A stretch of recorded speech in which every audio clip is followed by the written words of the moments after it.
চৈত্র আসতে আর মাত্র দুদিন বাকি। এই সময়ে একেবারে ভরা পৌষের জমাট কুয়াশা।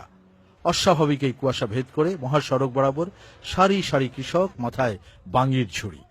ভোরের আলো ফুটতে না ফুটতেই লেগে গেছে বাঙ্গি বাজারে পাঠানোর উৎসব। কৃষি পণ্য নিয়ে সাত সকালের এমন মুখরতা সত্যি দুর্লভ এক দৃশ্য। কেমন হয়েছে ফসল? বাজার কিরকম? বাজার ভালো আছে এখন। বাজার ভালোই। বাজার ভালো। কারো হাতে সময় নেই।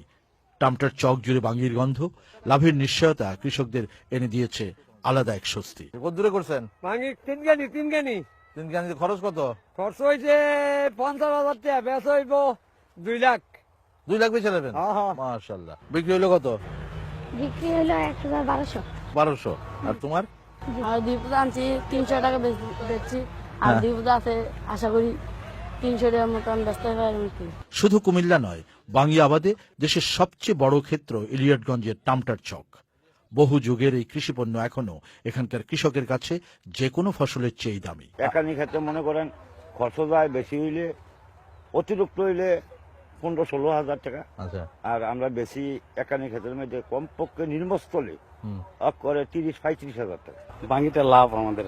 আমি এক কানি করছি, খরচ ছিল 4,000 টাকা খরচ, আর 20,000 টাকা মতন বেচা।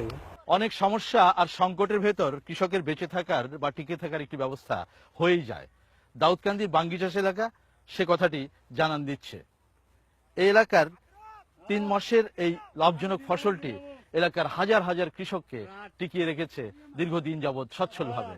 তারা চান এই সচ্ছলতা টিকে থাক অনন্তকাল। দাউদকান্দির টাটনার চক থেকে শাইখ সিরাজ, চ্যানেল আই।